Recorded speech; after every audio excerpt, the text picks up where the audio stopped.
Hi నమస్తే. ఒక్కో పోస్టుకి 200 మంది పోటీ. ఇది నేను గాలిలో చెప్తున్న మాట కాదండి. గత రిక్రూట్మెంట్ల ట్రెండ్ని చూస్తే ఇదే కనిపిస్తుంది. రాబోయే ఏపీ పోలీస్ నోటిఫికేషన్లకు ఒకవేళ 5 లక్షల మంది అప్లై చేస్తే అందులో ప్రిలిమ్స్లో నెగ్గేది ప్రతి 5గురిలో ఒక్కరే అనమాట. అంటే దాదాపు 4 లక్షల మంది మొదటి అడుగులోనే వెనక్కి తిరగాల్సి వస్తుందన్నమాట. ఇటు తెలంగాణలోనూ ఇంచుమించు ఇదే పరిస్థితి ఉంది. ఒక్కో పోలీస్ పోస్టుకి దాదాపు 150 మంది దాకా పోటీ పడే అవకాశాలు ఉన్నాయి. అయితే మీలో చాలామంది చేసినటువంటి అతిపెద్ద తప్పు ఏంటో తెలుసా? ప్రిలిమ్స్లో కేవలం కట్ ఆఫ్ మార్కులు తెచ్చుకుంటే చాలు అనుకోవడమే. ఒక 80 మార్కులు వస్తే చాలు నేను క్వాలిఫై అయిపోతా అని లెక్కలు వేసుకోవడం మీ కెరీర్లోనే మీరు తీసుకున్నటువంటి అత్యంత ప్రమాదకరమైనటువంటి నిర్ణయం. ఈ పోటీ అనే యుద్ధంలో మీరు నిలవాలంటే కేవలం పాస్ అవ్వడం కాదు, మీరు టాప్ 1%లో ఉండాలి. రాబోయే 15 నిమిషాల్లో మిమ్మల్ని ఆ టాప్ 1% క్లబ్లోకి తీసుకెళ్లే ఒక సీక్రెట్ మాస్టర్ ప్లాన్ని నేను మీకు చెప్పబోతున్నాను. ఈ ప్లాన్ పాస్ అవ్వడానికి కాదు, ర్యాంక్ కొట్టడానికి, యూనిఫామ్ వేసుకోవాలనే మీ కలను నిజం చేసుకోవడానికి. చివరి వరకు స్కిప్ చేయకుండా వీడియో చూడండి. మీ ప్రిపరేషన్ మీద మీకే ఒక కొత్త నమ్మకం అనేది వస్తుంది. ఏపీ పోలీస్ రిక్రూట్మెంట్లో పోటీ ఎంత కఠినంగా ఉండబోతుంది అనేది ఒకసారి చెప్తా చూడండి. మొదటగా మనం కొన్ని నిజాలు మాట్లాడుకుందాం. చాలామంది అభ్యర్థులు నోటిఫికేషన్ ఎప్పుడు వస్తుంది, ఎన్ని పోస్టులు ఉంటాయని ఆలోచిస్తూ నెలల తరబడి టైం వేస్ట్ చేస్తున్నారు. కొన్ని చోట్ల 2700 పోస్టులని, మరికొన్ని చోట్ల 3300 అని, ప్రభుత్వం 6000 పైగా భర్తీ చేస్తామని చెప్పిందని, ఇలా ఎన్నో వార్తలు అయితే సోషల్ మీడియాలో చక్కర్లు కొడుతున్నాయి. కానీ ఒక్క విషయం బలంగా గుర్తుపెట్టుకోండి, పోస్టుల సంఖ్య ఎంతైనా ఉండవచ్చు, పోటీ మాత్రం అస్సలు తగ్గదండి. గతంలో 6100 పోస్టులకు 5 లక్షల మందికి పైగా అప్లై చేశారు. అంటే ఇప్పుడు ప్రతి పోస్టుకి కూడా 80 నుంచి 100 మంది పోటీ పడ్డారు అప్పట్లో. ఇప్పుడు ఆ పోటీ ఇంకా బాగా పెరిగింది. ఈసారి పోటీ ఎందుకు అంత తీవ్రంగా ఉంటుందంటే ఒక 3 కారణాలు ఉన్నాయి. ఒకటి, గత 2-3 ఏళ్లుగా సరైనటువంటి నోటిఫికేషన్ లేవు. దీంతో నిరుద్యోగ యువత మొత్తం కూడా ఈ ఒక్క నోటిఫికేషన్ మీద భారీ ఆశలు అయితే పెట్టుకున్నారు. వయసులో చివరిలో ఉన్నటువంటి అభ్యర్థులకు డూ ఆర్ డై పరిస్థితి కూడా ఉందన్నమాట. ఈ రెండు, తెలంగాణలో కూడా దాదాపు ఇదే టైంలో పోలీస్ నోటిఫికేషన్ వచ్చే సూచనలు కనిపిస్తున్నాయి. చాలా మంది అభ్యర్థులు 2 రాష్ట్రాల పరీక్షలు కూడా ప్రిపేర్ అవుతున్నారు. దీనివల్ల మన దగ్గర పోటీ ఇంకా కాస్త పెరిగే అవకాశాలు అయితే ఉన్నాయి. మూడోది ఏంటంటే, ఏపీలో కొత్త జిల్లాల వ్యవస్థ మారింది, జోనల్ వ్యవస్థ మారింది. దీనివల్ల ఎవరికి ఎక్కడ సేఫ్ స్కోర్ ఉంటుందో అనే కన్ఫ్యూజన్ కూడా ఉంది. ఈ అనిశ్చితి వల్ల మన జిల్లాలో వస్తుందో రాదో, స్టేట్ లెవెల్లో టాప్ మార్కులు తెచ్చుకుంటేనే సేఫ్ అనే ఆలోచన ప్రతి ఒక్కరిలో కూడా కనిపిస్తుంది. ఇలాంటి టైంలో మీరు ఇంకా ప్రిలిమ్స్ కట్ ఆఫ్ గురించే ఆలోచిస్తుంటే మీరు ఇప్పటికే రేస్లో వెనకబడినట్టే లెక్క అనుకోండి. ఇక ప్రిలిమ్స్ అనేది ఒక ఫిల్టర్ మాత్రమే. అసలైన యుద్ధం ఆ తర్వాతే మొదలవుతుంది. మీకు తెలుసా విషయం? కట్ ఆఫ్ మార్కులతో గట్టెక్కిన వాళ్ళు ఫిజికల్ ఈవెంట్స్లో అండ్ మెయిన్స్లో ఎంతలా నరకం అనిపిస్తారో నాకు తెలుసు. చివరికి మెరిట్ లిస్ట్లో పేరు లేక వాళ్ళు పడేటువంటి బాధ నేను చాలామందిని చూశాను. మీరు ఆ తప్పు చేయకూడదు అనేదే నా తపన. అతిపెద్ద తప్పు ఏంటంటే, జస్ట్ పాస్ అయితే చాలు అనే మైండ్ సెట్ ఎప్పుడు ఉండకూడదు అనమాట. సార్, ప్రిలిమ్స్ క్వాలిఫై అవ్వాలంటే ఎన్ని మార్కులు రావాలి? ఇది నేను ప్రతిరోజు వినేటువంటి ప్రశ్న. నా కింద వీటిలలో వస్తుంటుంది, కమ్యూనిటీ పోస్టులలో వస్తుంటుంది, నాకు పర్సనల్గా కూడా మెసేజ్లు అనేవి పెడుతుంటారు. చాలా కోచింగ్ సెంటర్లు, యూట్యూబ్ ఛానల్ ఏంటంటే ఒక 80-90 మార్కులు తెచ్చుకుంటే చాలండి మీరు సేఫ్, మీరు ప్రిలిమ్స్ పాస్ అయిపోతారు, మెయిన్స్కి వెళ్ళిపోతారని చెప్తుంటారు. నన్ను నమ్మండి, ఇది మిమ్మల్ని తప్పుదో పట్టించడమే అతిపెద్ద ట్రాప్. 80 మార్కులు, ఆ 80 మార్కులు టార్గెట్ పెట్టుకోవడం అంటే సముద్రంలో ఈదటానికి వెళ్ళి ఒడ్డునే నిలబడి కాళ్ళు తడుపుకోవడం లాంటిది అంటా నేను. ఎందుకంటే ఒక సింపుల్ ఉదాహరణ చెప్తా. ఇది ఒక marathon race. Prelims, physical events, mains అనే 3 స్టేజ్లో మీరు ప్రిలిమ్స్ కేవలం పాస్ మార్కులతో, అంటే రేసులో అందరికన్నా చివరిగా గమ్యాన్ని చేరితే మీకు మెడల్ వస్తుందా? రాదు కదా.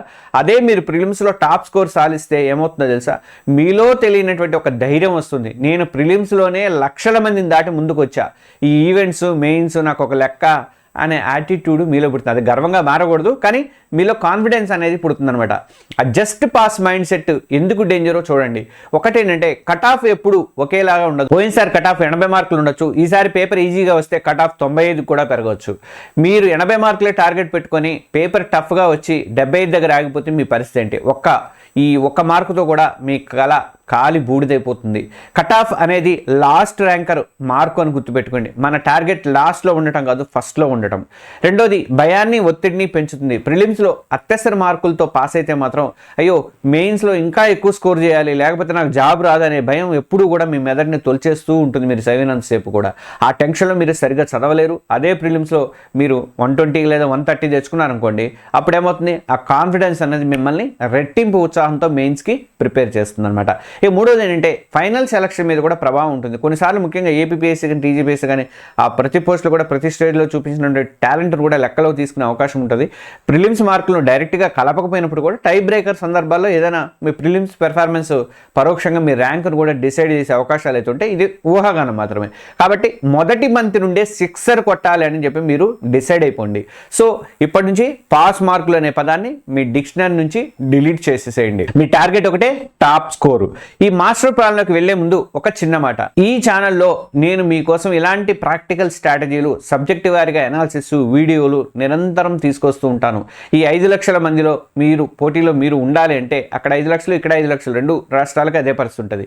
ఇప్పుడు కింద ఉన్నటువంటి సబ్స్క్రైబ్ బటన్ కొట్టండి. మనం తెలంగాణ ఎగ్జామ్స్ని 2 తెలుగు రాష్ట్రాలు కూడా ఉపయోగపడేలాగా ఈ ఛానల్ పేరు కూడా తెలుగు ఎగ్జామ్స్గా మార్చాను. అందుకే సబ్స్క్రైబ్ చేసుకోవడంతో పాటు పక్కనే ఉన్న బెల్ సింబల్ కూడా నొక్కండి. అప్పుడే నేను పెట్టేటువంటి వీడియోకి మీకు వెంటనే నోటిఫికేషన్ అనేది వస్తుందన్నమాట. Next, the secret master plan top 1%లో మీ జర్నీ ఎలా ఉండాలి అంటే, ఈ పోటీ సముద్రాన్ని ఇది యూనిఫామ్ సాధించడానికి మీకు 5 అడుగుల మాస్టర్ ప్లాన్ని నేను ఇస్తున్నాను.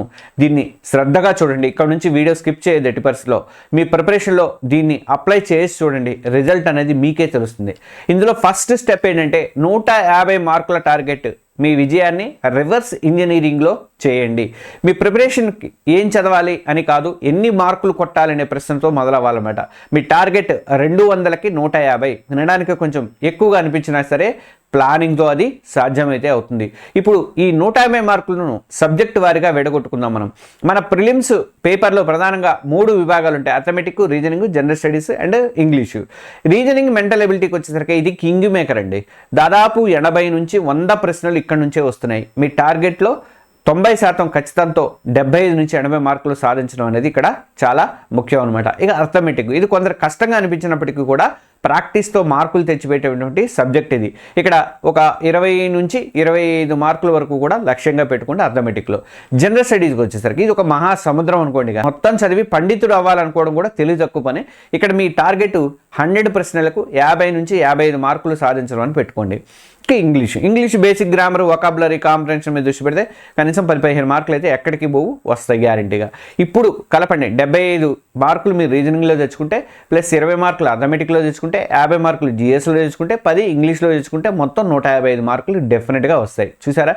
ఇప్పుడు మీ ముందు ఒక క్లియర్ బ్లూ ప్రింట్ అనేది ఉంది.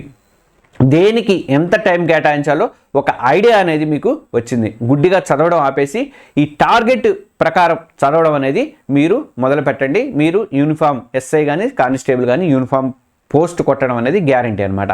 తెలంగాణ వాళ్ళు కానీ ఆంధ్ర వాళ్ళకి కానీ ఇదే సూత్రాలు. ఇక సెకండ్ స్టెప్ ఏంటంటే, తెలంగాణ ఆంధ్రప్రదేశ్లో పోలీసు ఉద్యోగాలకు ప్రిపేర్ అవుతున్న వాళ్ళకి ఇస్తున్నటువంటి వీడియో ఇది. సెకండ్ స్టెప్ చూడండి. సిలబస్లో 80-20 రూల్ పాటించండి. ప్రతి ఎగ్జామ్లో కూడా 20% సిలబస్ ఉండే 80% ప్రశ్నలు అనేవి వస్తాయి. దీన్ని పరేటో సూత్రం అంటారు. అంటే మీరు ఆ 20% గోల్డెన్ సిలబస్ గురించి గుర్తించి వాటిని దాన్ని పదే మీరు రివిజన్ చేయాల్సిన అవసరం అయితే ఉంటుంది. అందుకోసం ఏం చేయాలి, మీరు ప్రీవియస్ క్వశ్చన్ పేపర్ అనాలిసిస్ చేయాలి. గత 5 నుంచి 6 ఏళ్ల దాకా కానిస్టేబుల్ ఎస్ఐ పేపర్ని తీసుకోండి. 2 రాష్ట్రాలకు తీసుకోండి. ఏ టాపిక్స్ నుంచి ఎక్కువగా రిపీటెడ్గా ప్రశ్నలు వస్తున్నాయి అనేది ఒక లిస్ట్ అవుట్ చేయండి. ఇది ఈ హోంవర్క్ చేయకపోతే మీరు వేస్ట్ ఎంత పోయినా కానీ. ఉదాహరణకు రీజనింగ్లో కోడింగ్, డీకోడింగ్, నెంబర్ సిరీస్ కానీ, సీటింగ్ అరేంజ్మెంట్ కానీ, పాలిటీలో ప్రాథమిక హక్కులు కానీ, ఆదేశ సూత్రాలు కానీ, రాష్ట్రపతి, తర్వాత హిస్టరీకి వచ్చేసరికి జాతీయోద్యమం, ఇలాంటివి రావచ్చు. మీ గోల్డెన్ టాపిక్స్ లిస్ట్ని ప్రిపేర్ చేయండి. ఈ అనాలిసిస్ ఆధారంగా ప్రతి సబ్జెక్టులో కూడా అత్యంత ముఖ్యమైనటువంటి 10 నుంచి 20 టాపిక్స్ని మీరు గుర్తించండి. మీ ప్రిపరేషన్లో 80% టైంని, శక్తిని ఈ టాపిక్స్ మీదే పెట్టండి. మిగిలిన సిలబస్ని పైపైన చదివినా పర్వాలేదు. సముద్రం అంత సిలబస్ చూసి భయపడటం ఆపేసి ఈ ముఖ్యమైన టాపిక్స్ ముందుగా ఫినిష్ చేయండి. ఇక థర్డ్ స్టెప్, మాక్ టెస్ట్లు అండ్ మిస్టేక్ నోట్బుక్. ఇది చాలా పవర్ ఉంటుంది. ఈ రెండింటికి కూడా చాలామంది చేసే తప్పు ఏంటంటే, గుంపులుగా అంటే ఎక్కువ మాక్ టెస్ట్లు రాయడమే కానీ టాపర్స్ చేసే పని రాసిన ప్రతి టెస్ట్ని కూడా విశ్లేషించుకోవడం. మీకు 2 గంటలు టైం పెట్టుకొని మాక్ టెస్ట్ రాస్తే మరో 2 గంటలు దాన్ని విశ్లేషించడానికి టాపర్ టైం పెట్టుకుంటాడు. మీరు 100 మాక్ టెస్టులు రాసినా మీ తప్పుల నుంచి మీరు పాఠం నేర్చుకోకపోతే మీ స్కోరు 1 మార్కు కూడా పెరగదనమాట. ఇక ఇంకోటి ఏంటంటే, నా తప్పులు అంటే మై మిస్టేక్స్ అనే నోట్బుక్ ఒకటి పెట్టుకోండి. ఈరోజే ఒక కొత్త నోట్బుక్ కొనుక్కోండి. దానిపైన మై మిస్టేక్స్ అని పేరు పెట్టండి. ప్రతి మాక్ టెస్ట్ రాసిన తర్వాత మీరు తప్పు చేసినటువంటి ప్రతి ప్రశ్నను కూడా ఈ బుక్లో రాయండి. దాన్ని 3 రకాలుగా విడగబెట్టుకోండి. ఒకటి సిల్లీ మిస్టేక్స్, ప్రశ్నని సరిగ్గా చదవకపోవడం, అంటే బబ్లింగ్ తప్పు చేయటము, కంగారులో క్యాలిక్యులేషన్ తప్పు చేయడం అనేది. రెండోది కాన్సెప్ట్ ఎర్రర్స్, అసలు ఆ కాన్సెప్ట్ లేదా ఫార్ములా మీకు తెలియకుండా పోవడం అనమాట. మూడోది ఏంటంటే టైం మేనేజ్మెంట్ ఎర్రర్స్, ఒకే ప్రశ్నకు ఎక్కువ టైం వేస్ట్ చేయడం అనేది. ఇక వీక్లీ రివ్యూ చేసుకోండి. ప్రతి ఆదివారం కూడా ఈ మిస్టేక్ నోట్బుక్ని రివైజ్ చేసుకోండి. సిల్లీ మిస్టేక్స్ మళ్ళీ రిపీట్ కాకుండా చూసుకోండి. అలాగే కాన్సెప్ట్ తెలియని టాపిక్స్ని మళ్ళీ చదవండి. మీ స్కోరు 80 నుంచి 130కి వెళ్ళడానికి ఇంతకంటే పవర్ఫుల్ టెక్నిక్ అనేది మరొకటి ఉండనే ఉండదన్నమాట.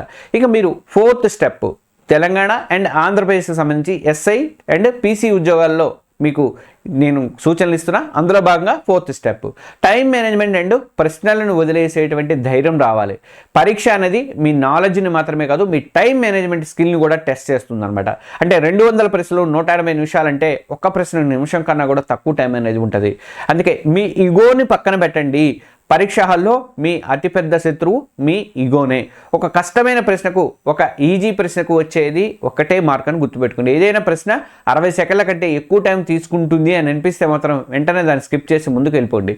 ముందు మొత్తం 200 ప్రశ్నలు ఒక్కసారైనా చూడగలడం మీ ఫస్ట్ టార్గెట్ కావాలన్నమాట. ఫస్ట్ 180 ప్రశ్నలు చూసిన తర్వాత మీరు ఏం చేస్తారంటే అందులో మీకు చాలా ఈజీ, దీనికి ఇది డ్యామ్ షూర్ అనుకునేవన్నీ పెట్టేసేయండి.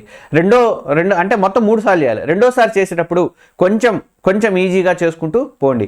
తర్వాత అంటే ఇది పర్వాలేదు ఇదే అనుకునేది, తర్వాత ఆ ఇచ్చిన ఆప్షన్స్లో ఏది కాదు అనుకున్నప్పుడు ఒకటి, ఇది కరెక్ట్ అనుకున్నప్పుడు అది పెట్టుకుంటూ వెళ్ళిపోండి. మూడో దానికి ఇంకా మీ ఇష్టం వచ్చినట్టు పెట్టుకోవచ్చు అనమాట. మాక్ టెస్ట్లో ప్రాక్టీస్ చేయాల్సింది అంటే స్కిప్పింగ్ టెక్నిక్ అంటారు. మాక్ టెస్ట్లో బాగా ప్రాక్టీస్ చేయండి. ఫస్ట్ రౌండ్లో ఈజీగా ఉన్నవి, ఖచ్చితంగా తెలిసినవి, నేను ఇప్పుడు చెప్పింది అదనమాట, ఖచ్చితంగా తెలిసినవి పూర్తి చేయండి. సెకండ్ రౌండ్లో కొంచెం ఆలోచిస్తే వచ్చేవి చేయండి.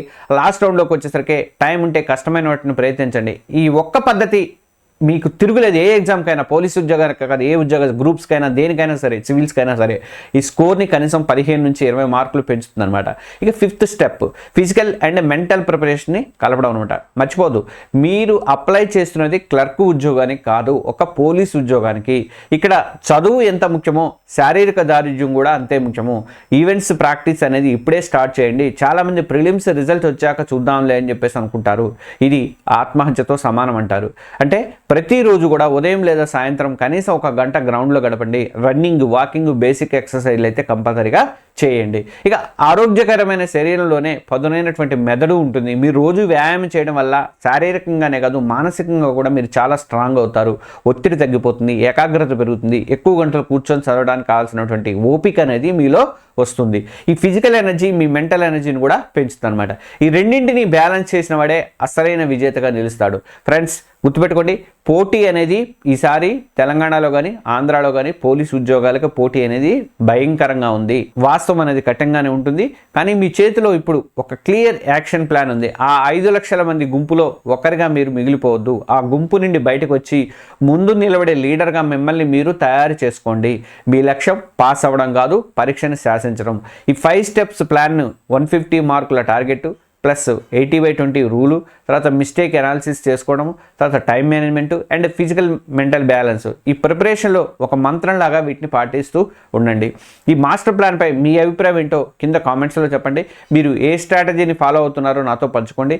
మీకు సబ్జెక్ట్ మీద ఎలాంటి డీటెయిల్డ్ వీడియోలు కావాలో అడగండి. నన్ను అడిగితే మీ ప్రతి కామెంట్ నేను పర్సనల్గా చదువుతాను. ఈ వీడియో మీకు నిజంగా హెల్ప్ అయింది అనిపిస్తే మాత్రం మీలాగా కష్టపడుతున్నటువంటి ఫ్రెండ్స్కి, మీ ఫ్రెండ్స్ అందరికి కూడా, పోలీసు ఉద్యోగాలు ప్రిపేర్ అవుతున్న మీ ఫ్రెండ్స్ అందరికి కూడా షేర్ చేయండి. గుర్తుపెట్టుకోండి, ఇది కేవలం ఉద్యోగం కాదు, సమాజం మీపై ఉంచినటువంటి బాధ్యత. ఆ కాకి యూనిఫామ్ ఒక గౌరవం. ఆ గౌరవాన్ని, ఆ బాధ్యతని అందుకునే శక్తి మీ అందరికీ కూడా రావాలని చెప్పేసి నేను మనస్ఫూర్తిగా కోరుకుంటున్నాను. ఇంతకు మన తెలుగు ఎగ్జామ్స్ ఛానల్ని సబ్స్క్రైబ్ చేసుకున్నారా లేదా? చేసుకోకపోతే చేసుకోండి బ్రదర్. అలాగే ఈ వీడియోకి ఒక లైక్ బటన్ ఇవ్వండి. మీరు ఎక్కువ మంది లైక్ చేస్తే ఏమవుతుందంటే యూట్యూబ్ వాళ్ళు ఇంకా మరింత ఎక్కువ మంది నిరుద్యోగులకి ఈ వీడియోని రికమెండ్ చేస్తారనమాట. Okay, thank you, all the best, జై హింద్.